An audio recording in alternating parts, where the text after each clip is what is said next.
O deputado, a minha primeira pergunta que eu gostaria de fazer para o senhor o senhor está aí já há 2 anos e meio aí no mandato de deputado, né, deputado federal, foi eleito aí com a defesa de pautas conservadoras, inclusive foi a grande temática aí da eleição de 2018. Hoje o senhor acredita que seus eleitores estão satisfeitos com o caminho e o que foi feito, realizado pelo seu mandato? Bom, Marcos, nós nos elegemos realmente junto com o presidente Bolsonaro com uma nova proposta para o país, uma proposta nova também no relacionamento entre o legislativo e o executivo. Quando nós estávamos fazendo campanha, não tinha ainda vislumbrado nem a possibilidade de ocorrer o que aconteceu logo na sequência, que foi eu virar líder do governo, Bolsonaro na Câmara, entre 513 deputados, o presidente da República, ele escolhe um deputado para ser o seu representante na Câmara, no Senado e também no Congresso, são 3 líderes, e se a gente for ver lá o quadro que tem lá na liderança do governo com as fotos dos líderes, você vê que são sempre políticos muito experientes, com vários mandatos, alguns até ex-presidentes da Câmara, ex-ministros de Estado, e o presidente fez uma aposta de confiança, e isso era algo que eu também não tinha noção inicialmente da dimensão que era a função, e fui aprendendo com o tempo. E fiquei lá 1 ano e 7 meses. Nesse tempo, nós aprovamos várias pautas com impacto nacional e que eu tenho certeza que chamaram a atenção também do meu eleitor ou dos goianos de modo particular. Como, por exemplo, aprovamos a reforma da Previdência, aprovamos a nova proteção social dos militares, Acordo Internacional de Alcântara, mais de 40 medidas provisórias. Depois sobreveio a pandemia, aprovamos auxílio emergencial de R$ 600, auxílio a estados e municípios. Aprovamos apoios para a manutenção do emprego e também de empresas. E tudo isso, eu como líder do governo, tendo um papel central da interlocução dos líderes com o presidente da República, com os ministros de Estado, com os partidos políticos, com o próprio presidente da Câmara. E isso foi um amadurecimento muito grande para mim e, ao mesmo tempo, eu tenho certeza que aqueles que votaram em mim e talvez até no primeiro momento nem imaginassem que eu viesse a ser eleito, depois se surpreenderam com a minha ida para a liderança do governo. E depois agora na liderança do PSL. Imagina, um deputado de primeiro mandato assumir a liderança do governo, na sequência, a liderança do maior partido da Câmara, são 53 deputados federais, num momento complexo que nós vivemos de pandemia e também de tensão entre os poderes, é uma função complexa. A par disso, eu tenho, por causa dessas funções também, aprofundei a minha relação com o presidente, aprofundei a minha relação com ministros de Estado que vários deles eu conheci em outra fase da vida, por sorte, o Tarcísio, por exemplo, foi meu veterano na Academia Militar, o Wagner também da CGU, meu veterano, o general Heleno, foi meu primeiro comandante na Escola Preparatória de Cadetes, general Ramos, general Santos Cruz e tantos outros. Isso me facilita também levar recursos para Goiás, para os municípios tão necessitados. Eu fiz agora a viagem, por exemplo, durante o recesso, fui em quase 20 cidades goianas, voltei com mais de 1.000 ofícios para cá, com pedidos diversos de pontes, poços d'água, projetos de saneamento, de recapeamento asfáltico, custeio de saúde, hospitais, e a gente tem tentado atender tudo isso. Então, a minha avaliação é lógico que sempre o mandato pode ser melhor, eu acho que sempre qualquer atividade que a gente faça sempre pode ser melhor, mas eu estou bastante satisfeito e espero que os eleitores também, meus, estejam satisfeitos com a nossa situação. Deputado, o senhor vai permanecer na Câmara nos próximos 4 anos? Vai disputar um mandato nos próximos 4 anos ou, pela mensagem que o senhor mandou nas redes sociais, vai ser candidato ao governo? Olha só, Frederico, essa é uma pergunta que tem que ser, lógico, respondida com muita responsabilidade, com muita segurança. Nós precisamos esperar o presidente Bolsonaro definir o partido para onde ele vai, para que a gente possa fazer uma projeção desse partido em Goiás. Nós precisamos esperar também para ver qual vai ser o posicionamento do governador, né, Caiado, em relação ao presidente, do DEM em relação ao presidente, né? Há rumores aí até de possibilidade de formação de um grande partido entre o DEM, PSL e PP, né? E esse partido, super partido, né, apoiaria o presidente da República, né? E isso certamente faria com que as forças se alinhassem de uma maneira mais natural e essas manifestações do passado do Caiado vão talvez até esmaecer diante do todo. Então, nós temos que avaliar isso. Eu acho que a direita em Goiás precisa se consolidar, se fortalecer, né? O Gustavo Mendanha tem feito sinalizações aí para o Marconi e também para o campo da esquerda, né? E eu acho que há, sim, uma via aberta para a direita. Mas tudo vai depender desses fatores, né? Então, é importante que a gente aguarde um pouco mais. Eu fiz, lógico, tenho feito algumas sondagens, verificações, tenho conversado com os eleitores nessas viagens, fiz isso também. E para mim, lógico, como político, é bom, é interessante que, já que a própria imprensa levantou essa possibilidade depois da ida do presidente a Anápolis, né, há um mês e pouco atrás, para mim, lógico, que é importante que a minha capilaridade, né, como político, aumente, independente de para qual cargo eu vá concorrer no ano que vem. Deputado, o senhor já chegou a falar com o presidente sobre essa possibilidade de senhor ser o candidato ao governo aqui em Goiás? O senhor já trocou uma ideia com ele sobre isso? O que ele tem de opinião a respeito? Não, eu não conversei com o presidente sobre isso. Eu acho que isso tem que ser conversado, como eu falei, no momento em que algumas outras definições venham acontecendo. A escolha do partido do presidente pelo presidente é crucial, né? Porque se eu dissesse, por exemplo, eu sou pré-candidato ao Senado ou ao governo, a primeira pergunta que você faria para mim é: beleza, por qual partido? Quais são os partidos que vão te apoiar, né? Qual a coalizão ou a coligação que vai estar em torno de uma pré-candidatura como essa? E enquanto o presidente não definiu o partido, essas perguntas não têm resposta. Então, e eu também não vou procurar o presidente para conversar sobre hipóteses ainda muito remotas, né? Muito, vamos dizer, em construção. Mas eu sinto, em vários setores goianos, insatisfações com os pré-candidatos aí que estão postos agora, né? Eu tenho conversado com o setor produtivo, ficou muito ressentido com as medidas que foram impostas durante a pandemia, né? O agronegócio esperava muito mais, até porque o governador tem uma ligação histórica com o agronegócio no Brasil, em Goiás em particular, né? E também outros setores que vêm demonstrando agora.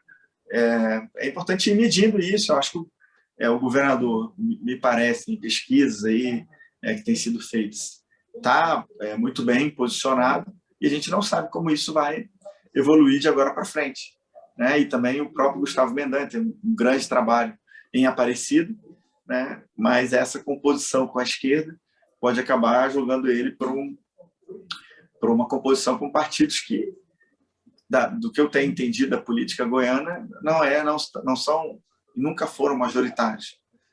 Então, a esquerda nunca teve um grande papel na política goiana. Não sei se o Gustavo, se aliar com a esquerda, vai conseguir esse feito.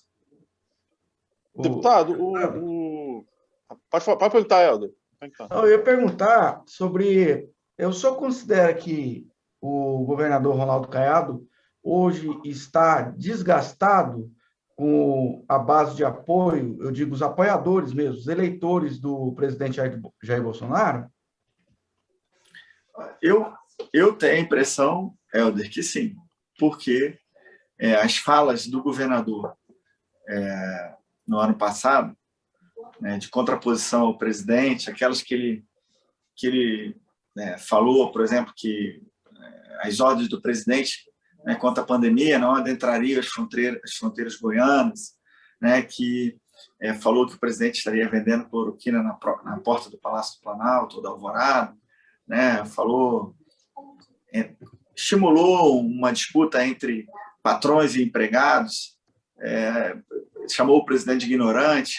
Essas falas realmente causaram um desgaste muito grande. Eu, inclusive, à época, ano passado, fui muito cobrado né, de por que, então, que eu não me contrapunha ao Caiado naquela oportunidade.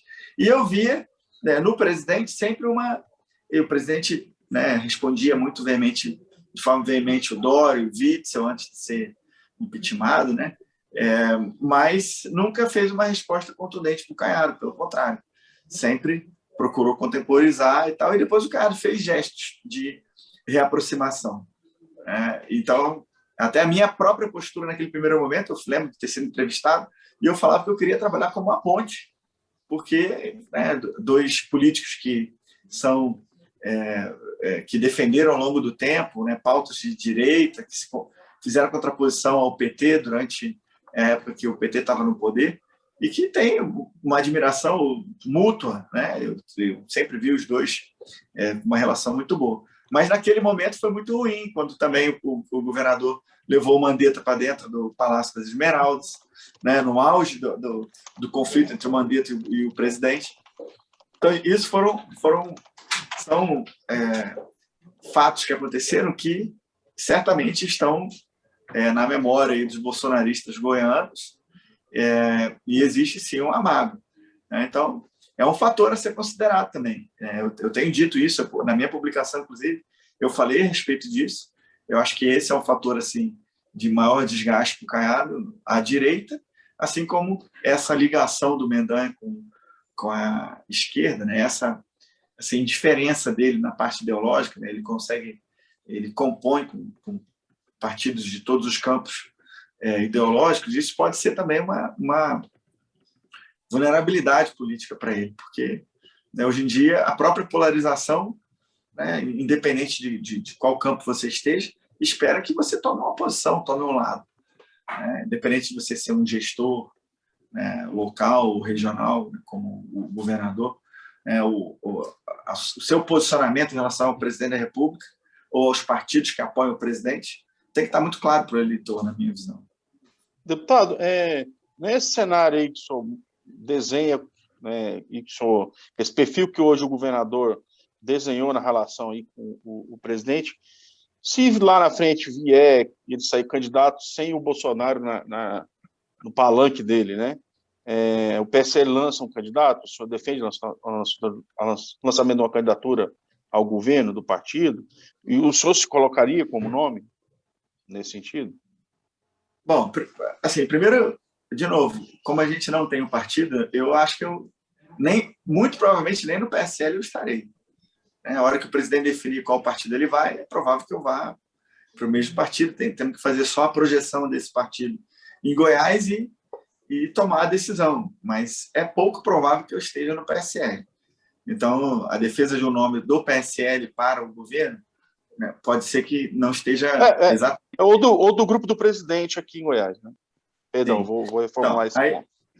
Aí, nesse sentido, se o Caiado apoiar outro candidato, nós não teremos outra opção. Como é que eu, né, que eu tenho a certeza absoluta que vou apoiar o presidente, né? E tem um grupo grande em Goiás que também, eu tenho certeza, vai apoiar o presidente, grupo de políticos, de prefeitos, de cidadãos em geral, eleitores, né, de segmentos como o agro, uma grande parte do segmento evangélico, né, a segurança pública e vários outros segmentos vão estar. Essa sensação que eu tenho, porque apoiaram o presidente, o apoio na eleição de 2018 e a aprovação do presidente, o apoio a ele, tem se mantido constante, né, ao longo desse tempo. Mesmo no auge aí da crise da pandemia, nunca baixou muito de 30%. Né? Então, muitos falam isso, que, né, esse marco aí de 30% é algo que o presidente tem conseguido manter, independente do momento que esteja vivendo. Então, eu acho que esse pessoal tem uma expectativa, sim, de que algum nome apareça. Nesse momento, eu não tenho condição nenhuma de dizer que serei eu, mas eu estaria em condições de apoiar, ou, eventualmente, até, se houver viabilidade política, se houver o apoio do presidente, se o Caiado não apoiar o presidente ou o presidente não quiser receber o apoio do Caiado. Então, são muitas condicionantes, né? Mas eu acho que a direita tem que ter um nome se esse quadro se configurar. o senhor considera que possa haver? Porque o trabalho do deputado ele é muito ligado aos prefeitos, né? E os prefeitos, por sua vez, eles dependem do governador. Tanto é que a gente vê que sempre o governador em curso, ele consegue atrair a maioria dos prefeitos, ou boa parte dos prefeitos, para a própria sigla. Foi assim com o Marconi, que a maioria dos prefeitos ou era do PSDB ou tendia muito a ir para o PSDB, ou era um PSDB sem ser, e agora está acontecendo isso com o DEM também, da mesma forma, né? Existe vamos dizer, uma captação desses prefeitos. O senhor não considera a hipótese de, mesmo que o Caiado resolva ficar neutro em relação à eleição presidencial, ou mesmo não apoiar outro candidato aí de centro-direita, que haja aí um movimento, como no estilo que a gente já viu o Bolsodória, ou em outras eleições tinham o Luma, né? Quer dizer, Lula e Marconi, Bolsonaro e João Dória, e ter aí um bocaiado, ou um caiadonaro, uma coisa assim, aqui em Goiás, e se inviabilizar essa candidatura mais à direita? Bom, de novo, é uma hipótese, isso pode acontecer. Mas eu acho que, assim, se no primeiro turno, que é uma situação diferente da situação de 2018, em que o Bolsonaro era uma possibilidade, né? E o Caiado manteve uma postura mais reservada, até porque o DEM tentou lançar o Rodrigo Maia ali, não decolou, e aí o DEM teve um jogo nacional diferente, não apoiou o presidente, se não me engano, acho que apoiou eu acho que apoiou o Alckmin, né? Se não me engano, o DEM. Foi o Bloco do Centro ali que apoiou o Alckmin, né? Que apoiou o Alckmin, né? Então, inicialmente tentaram lançar o Rodrigo Maia, e depois, na sequência, foram com o Alckmin. Mas o Caiado manteve uma postura mais reservada, até em respeito à questão partidária. E essa é uma outra condicionante que a gente tem que abordar também. O DEM tem ensaiado lançar ou o Mandetta ou o Rodrigo Pacheco. O Mandetta é um amigo pessoal do Caiado, né? Inclusive participou muito da construção da ida dele para o Ministério, e o Rodrigo Pacheco é um quadro importantíssimo do DEM, presidente do Senado Federal, de um estado relevante, né, politicamente, eleitoralmente, densidade eleitoral grande, que é Minas Gerais. Então, tudo isso torna a situação do Caiado no primeiro turno complexa, né? Como é que ele vai atuar? Agora, vai depender também da postura do presidente. Se o presidente decidir, como ele decidiu em 2018, tolerar, não vou nem dizer tolerar, mas compor dessa maneira, né? Eu te apoio, mesmo que você não possa me apoiar nesse momento. Se o presidente decidir fazer isso, é claro que a gente vai junto com o presidente. O presidente tem uma visão mais ampla e mais completa do jogo político nacional. E para nós é muito mais importante a eleição do presidente do que qualquer outra eleição. Assim como é importante também para nós a construção da base de apoio parlamentar para o Bolsonaro. Eu ia, por exemplo, eu fui durante a pré-campanha, a minha campanha, fui lá em São Luís de Montebello, sempre conto isso. Aí estava no sinal lá entregando meu santinho, e aí tinha minha foto com o Bolsonaro e tal, e aí pedi voto para uma professora. Depois ela disse que era professora. E ela falou assim, não, eu não vou votar em ninguém para federal, nem ninguém para estadual, nem nenhum senador, vou votar em tudo em branco ou vou anular. Eu só vou votar no Bolsonaro. Aí eu falei, mas se a senhora fizer isso, a senhora vai estar prejudicando o nosso futuro presidente, porque ele precisa de uma base de apoio, né? Então, isso é uma outra condicionante também. Nós precisamos construir a base de apoio do presidente. Em resumo, assim, o presidente vai tomar a decisão dele sobre o partido, vai tomar a decisão sobre apoiar ou não candidatos a governo nos estados. Do que eu tenho sentido, a prioridade dele é a construção da base parlamentar. O foco deles não é a eleição de governadores, isso é um fato, algo que tem que estar nesses jogos, nessa conversa. Mas, por exemplo, a construção de uma campanha para o Senado, que também é majoritária, né? É importante. O Senado tem um papel hoje que, se o Senado fosse mais altivo, mais independente, nós teríamos um equilíbrio de poder mais evidenciado no Brasil, né? Se o Senado fosse Senado de verdade, talvez tivesse sinalizado com mais ímpeto, com mais vontade, a ideia dos poderes se autoconterem para andarem cada poder dentro das suas atribuições constitucionais, né? E tendo um Senado como o nosso agora, vigente, que não quer enfrentar esses temas, a gente deixa o país, na verdade, refém de um desequilíbrio entre poderes. Então, a eleição para o Senado também vai ser uma eleição importante, não só para o governo, mas importante para o país. Por isso que está um momento de muita indefinição, né? Eu tenho feito sondagens, conversas, publicações na internet também para evidenciar essas sinucas de bico que cada político está nesse momento, o Caiado em particular, para que as pessoas possam refletir e a hora que o presidente tomar a sua decisão, a gente possa tomar as nossas. Deputado, é interessante para o senhor ir para o presidente ir para progressistas? Aqui em Goiás é interessante para o senhor uma filiação do presidente no progressistas?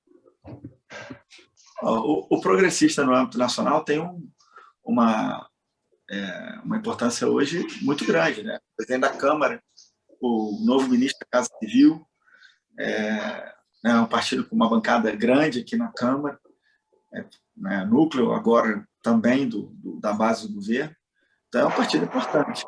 E em Goiás, eu não teria dificuldade de ir para o PP caso o presidente fosse para o PP.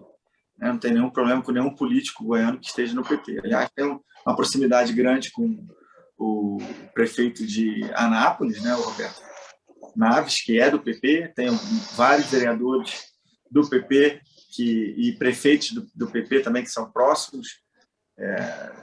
Então, não teria dificuldade. Mas, mesmo assim, a depender nós temos que verificar os políticos já postos nos partidos ou no partido para qual o presidente pretende ir, eles pretendem ir para qual função, para qual cargo na próxima. Então, eu não sei, o Baldi vai para o Senado ou vai para a Federal? Isso vai ser sopesado em qualquer partido para onde o presidente vá. A possibilidade, por exemplo, se ele for para um outro partido, eu acho que se ele for para o PP, a possibilidade de eu assumir a presidência do PP é remota, né? O Alexandre está no PP há muito tempo, é amigo pessoal do Lira, amigo pessoal do Ciro, né, Nogueira. Então, isso não aconteceria. Mas pode ser que, se o presidente for para um outro partido, que eu consiga chegar à presidência do partido, né, estadual, e isso dá uma possibilidade maior de traçar as estratégias. Tem também uma outra condicionante de incerteza no cenário, que são as mudanças da legislação eleitoral. Estamos aí hoje, por exemplo, mais tarde, para discutir aí, talvez a instituição até do Distritão. Vamos votar na comissão especial. Temos aí mudanças no Código Eleitoral. Então, tem uma série de indefinições que vão certamente condicionar a eleição no ano que vem. Imagina se nós tivermos o Distritão, essa própria definição partidária perde um pouquinho de importância, porque aí os 17 mais bem votados vão ser federal, né? Então, é um caminho difícil ainda para ser definido, porque temos muitas hipóteses e poucas definições. Um eleitor... Qual que é a posição do senhor em relação ao Distritão? Eu sou favorável ao Distritão.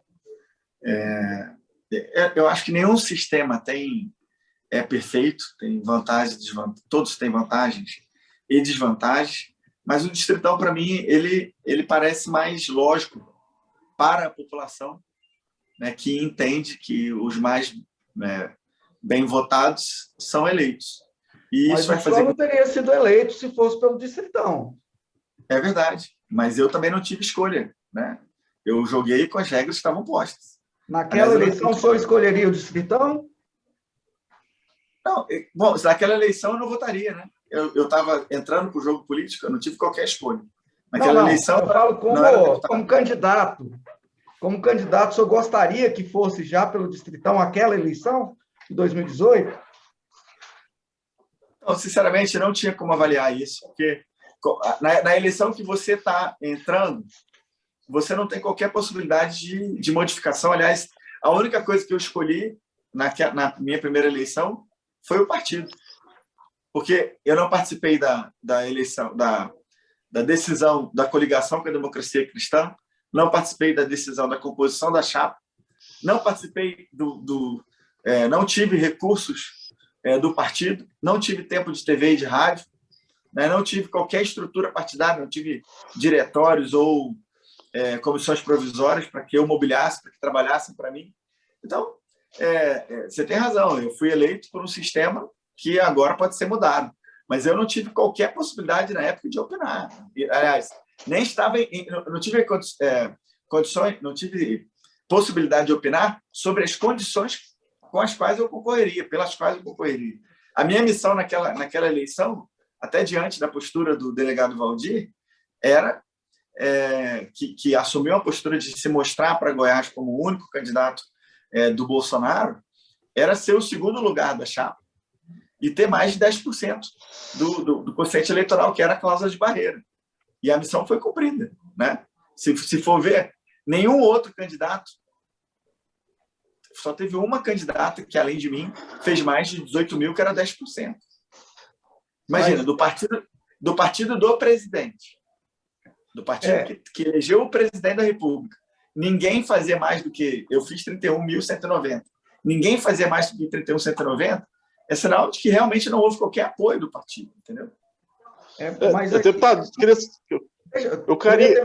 Questão, mas pode falar. Não, pode ir, se tiver, né? Eu queria sair do Distritão para o Centrão, mas aí termina a sua... É só para o Distritão mais uma, que eu acho isso importante, porque a gente com o Distritão, quem já está no poder, ou quem já tem um mandato, fica com a vida muito facilitada em relação a quem não tem.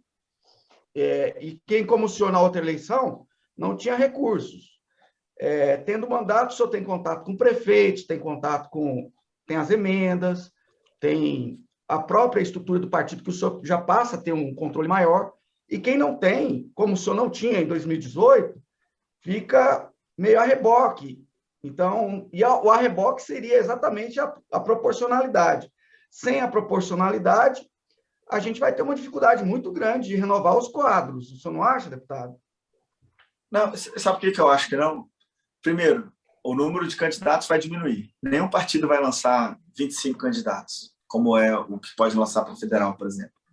Os partidos vão lançar 2, 3 candidatos, porque é o que é possível de eleger num partido. Vai fazer a verificação muito clara assim, do jogo para jogar dentro da regra. E quando você lança 2, 3 candidatos, a população, por partido, a população consegue identificar quais são os candidatos que fizeram alguma coisa já por Goiás e quais são os candidatos que não fizeram. E a dificuldade que alguém tem de ser eleito, alguém que não está no mundo político ser eleito, ela existe tanto na proporcional quanto no distritão. Ela existe, tanto que no partido do presidente, que teve um candidato, né, que foi o Valdir, que fez quase 300 mil votos, só 2 foram eleitos. Então, assim, a dificuldade para quem está fora entrar, ela existe independente do sistema.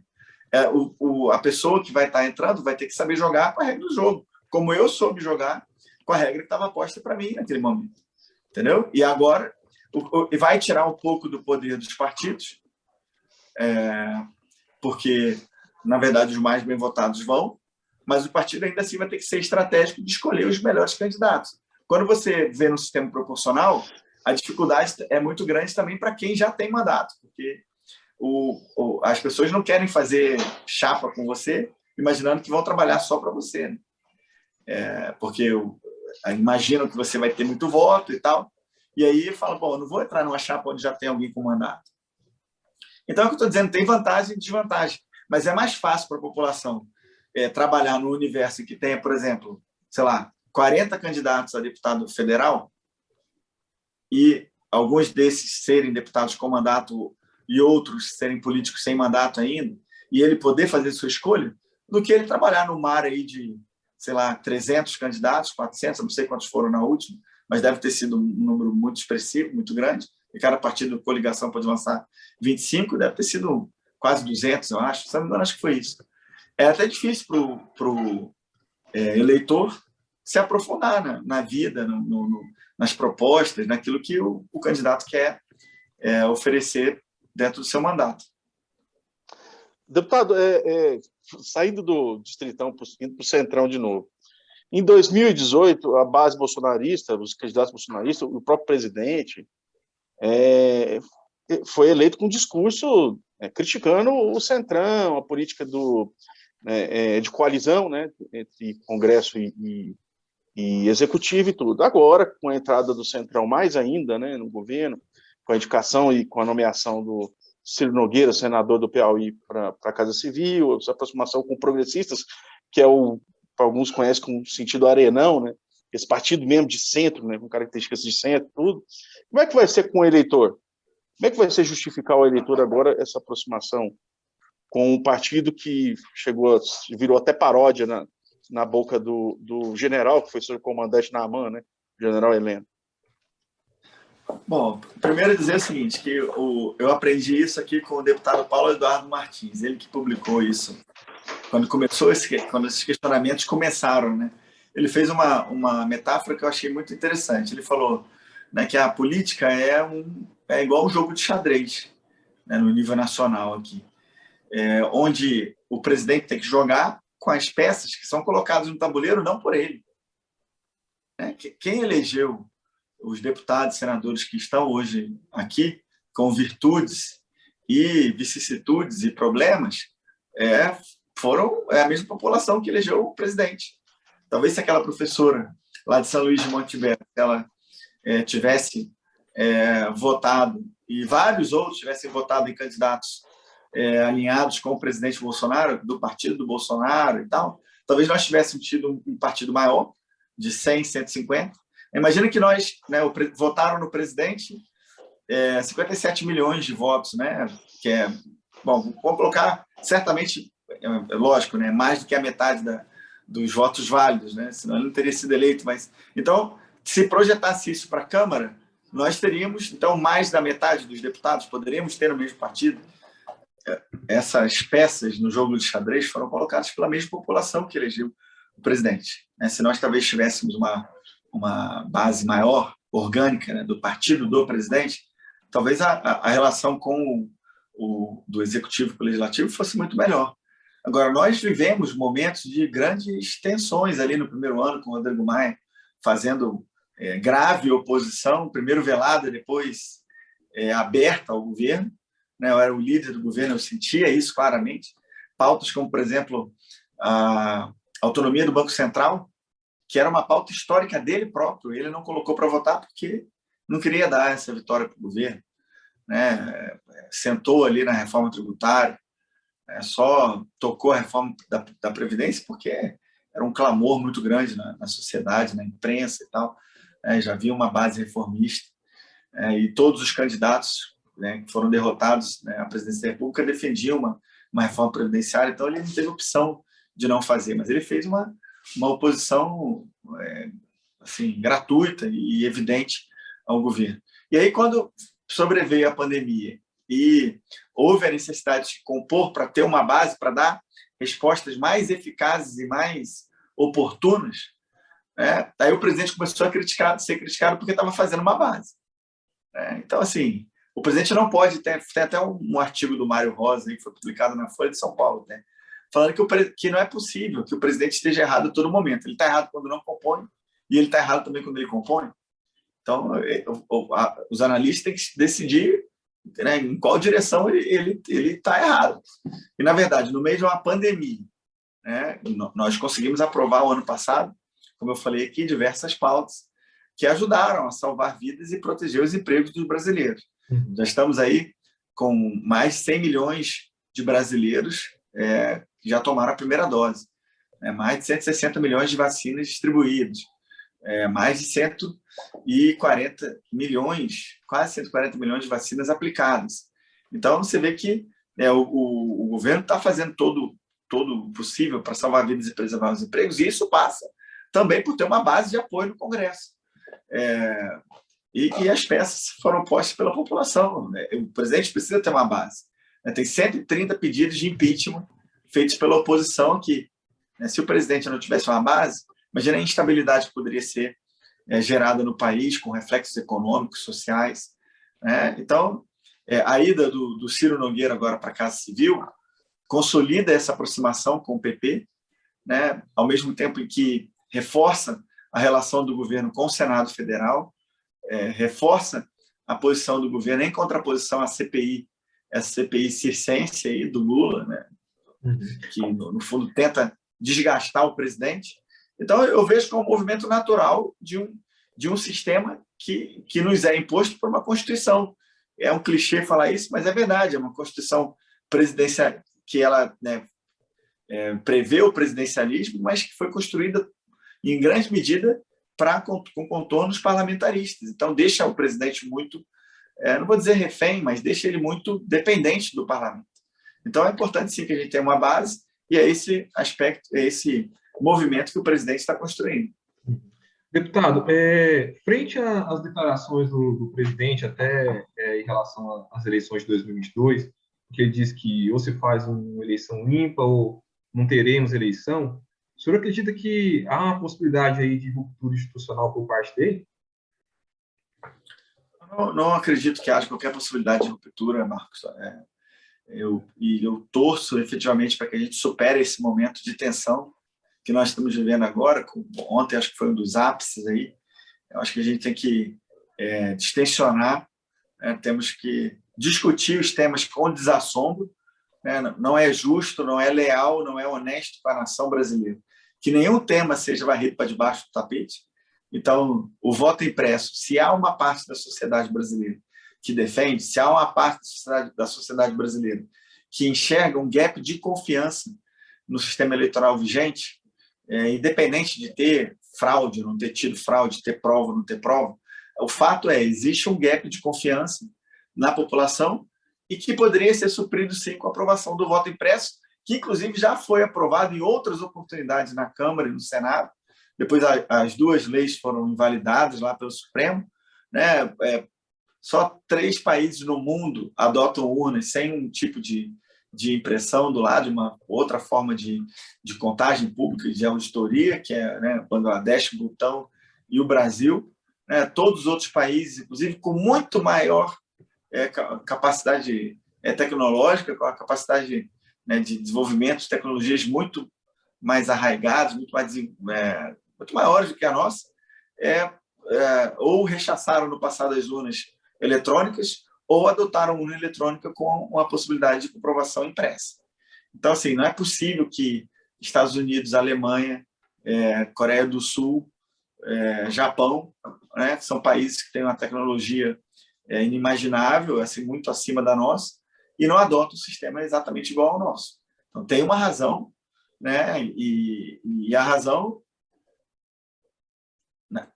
na minha visão, tem a ver com essa questão desse gap de confiança que poderia, sim, ser suprido, né? Então, eu tenho a convicção de que não haverá uma ruptura institucional, né? Desejo isso também fortemente, mas acho também que os poderes, todos eles, têm que se autoconter em face dos demais poderes, para que a nossa república seja efetivamente a união aí de 3 poderes harmônicos e independentes, mas tem que haver uma capacidade de autocontenção.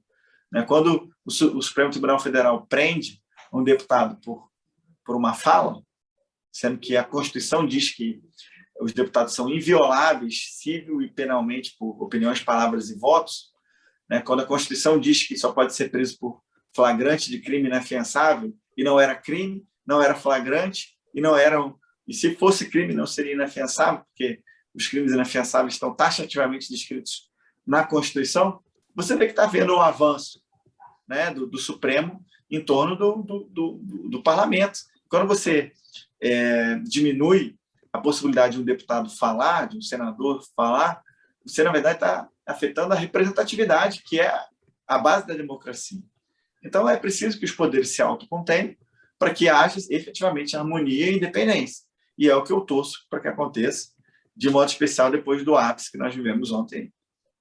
O senhor não acha também que é preciso, por outro lado, o presidente fazer uma autocrítica e não dizer mais que, se não tiver a eleição do jeito que ele quer, com voto impresso, auditável, que não vai ter eleição? Porque parece que também há um excesso de... Ele extrapola os limites do poder dele nisso também, não?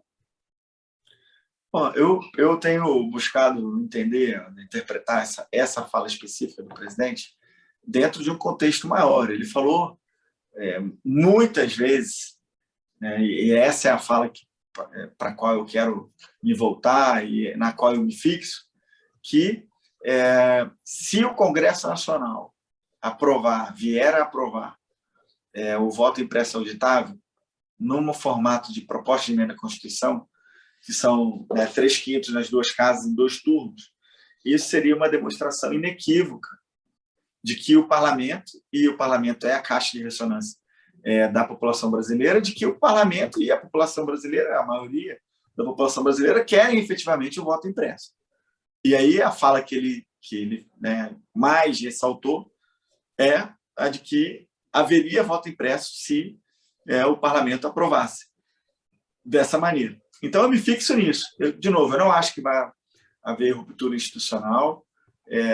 Eu acredito que as eleições vão acontecer ano que vem, e elas têm que acontecer, mas eu torço para que elas aconteçam com o voto impresso auditável, com contagem pública dos votos, para que, ao lado da urna, da parte digital eletrônica, a gente tenha a possibilidade, sim, da comprovação física, porque é a única forma que tem de você ter uma auditoria ou uma contagem que utilize um sistema diferente. Não adianta você fazer... É que nem na época lá da escola, do ensino de matemática, né?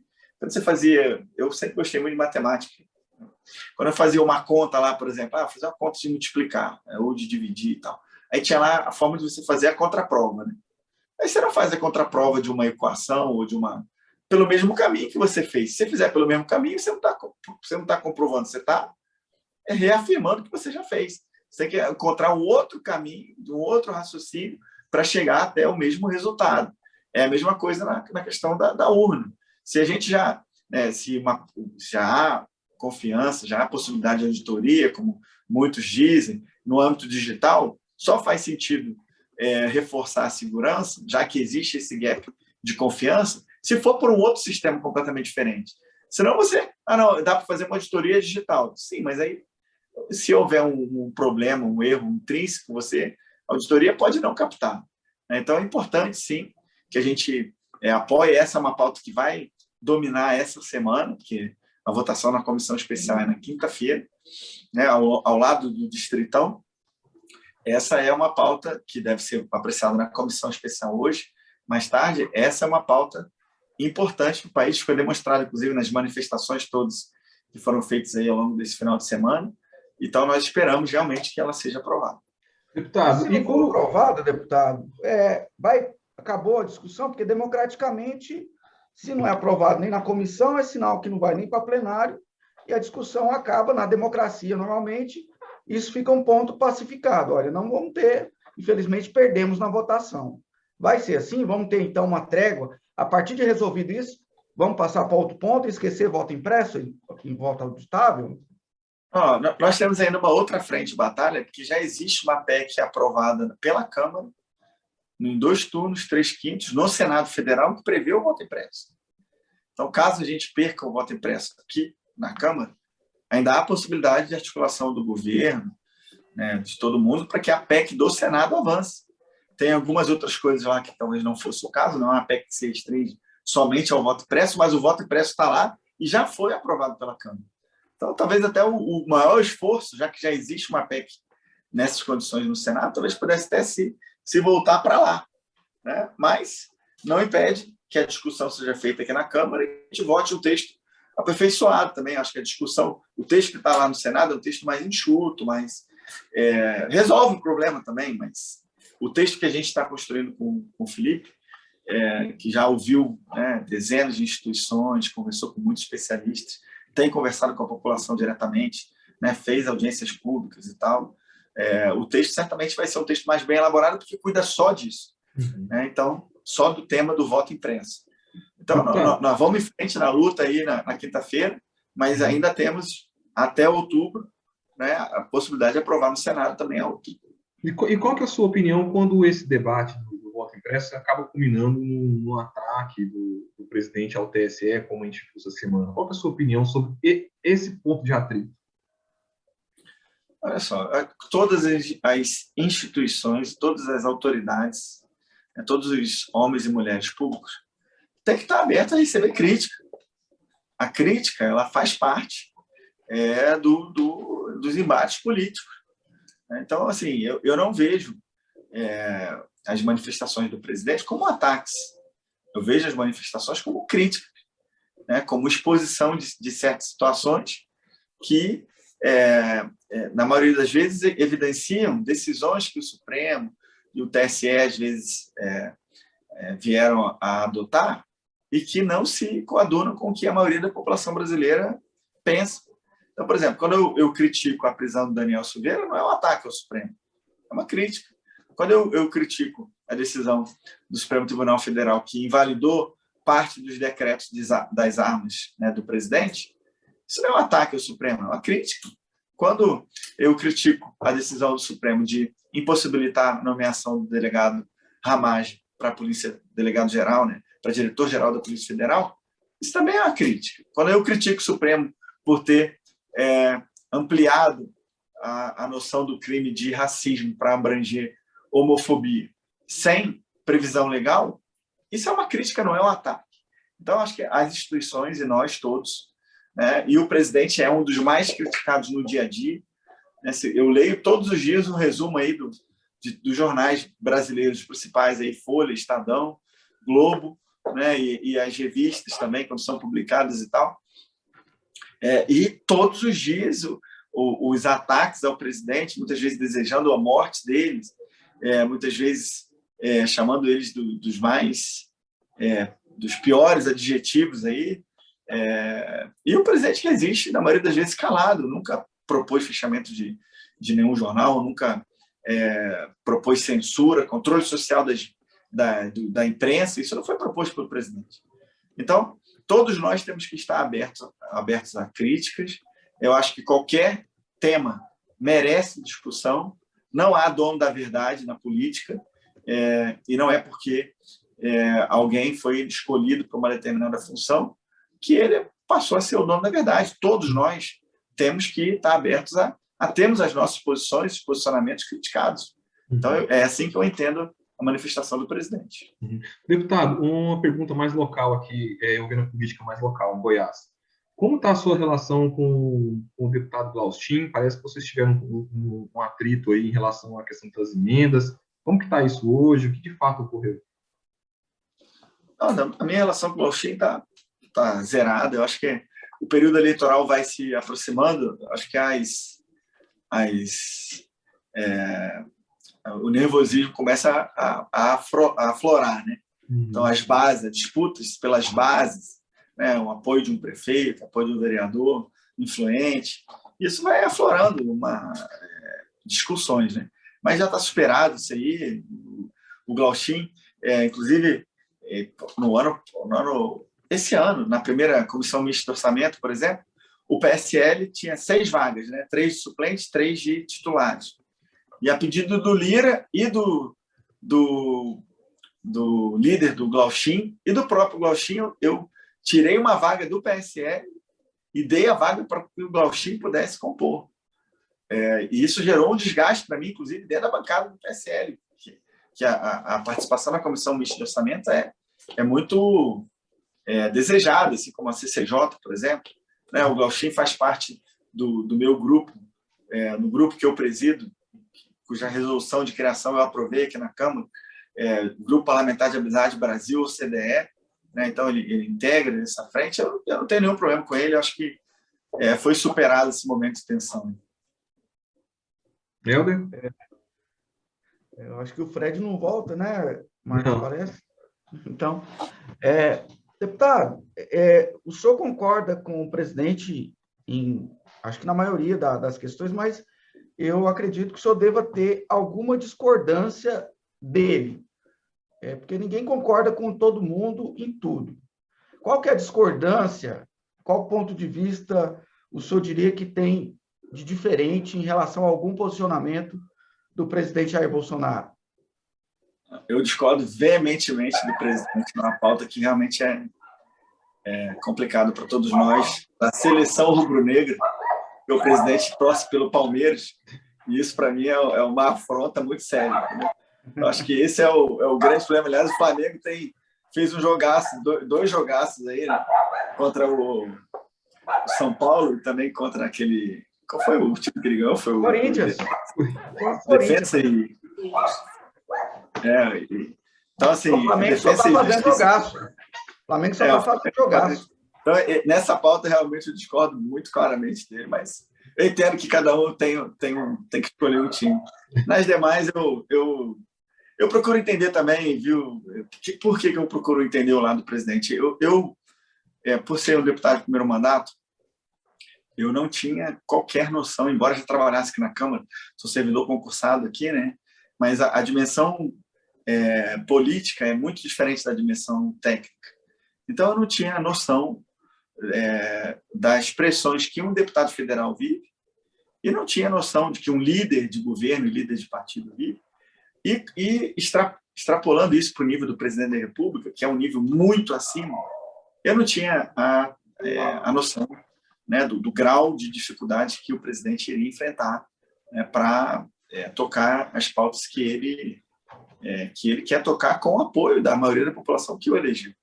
Então, ele já tem, lógico, uma personalidade voltada, assim, ele viveu 28 anos aqui na Câmara em confronto, porque era ele, muitas vezes, contra toda a esquerda, né? E ele tem uma personalidade peculiar que também todos nós conhecíamos quando o Brasil elegeu ele, né? E diante de todo o cenário de pressão que ele vive, né? Que ele vive desde 2019, né? Todos os dias e de maneira ininterrupta, né? De todos os lados da imprensa, de setores, de todos os poderes.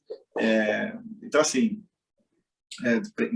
tensão internacional também, você vê essa pressão que tem sobre ele na área ambiental, quando na realidade os nossos produtores rurais, aí, inclusive de Goiás, são os que mais preservam. Quem nos critica no exterior com relação ao meio ambiente é porque está querendo concorrer com a gente, porque está querendo que a gente preserve a nossa mata. Nós, inclusive, preservamos mais em torno de 60% das matas nativas brasileiras preservadas, enquanto a Europa, que enche a boca para nos criticar, tem preservado aí em torno de 3%. Então, eu vejo as pressões que o presidente sente e, lógico, tenho, né, me esforçado muito para apoiá-lo e para entender os posicionamentos dele diante do fato também de que ele tem uma visão mais completa do cenário todo. Então, fora o Flamengo e Palmeiras aí, acho que a gente está muito bem alinhado. Bom, eu ia perguntar em relação a especificamente um ponto que é importante. O senhor que acompanha de dentro do legislativo como servidor e tal, o senhor acompanha a política como um todo, até por dever de ofício de trabalho antes, né? Agora como deputado, né? Mas o senhor acredita que teve fraude mesmo em 2014 e em 2018 nas eleições para presidente? Olha só, a questão das fraudes, todas as minhas manifestações em defesa do voto impresso nunca recaíram nessa questão da prova de fraude, porque assim, eu estou perguntando assim, se o senhor tem o mesmo posicionamento do presidente Bolsonaro. Mas o presidente foi fraude? O próprio presidente, ele falou na última live que há indícios, não há provas.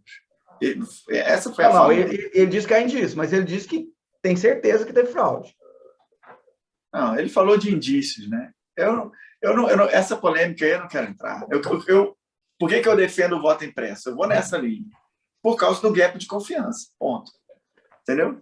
Agora, a questão da existência de fraude, existem indícios que ele mostrou, existe uma sensação na população de que pode ter havido fraude, de que pode haver falha de segurança, e isso, para mim, já é suficiente para a defesa da pauta. Entendeu?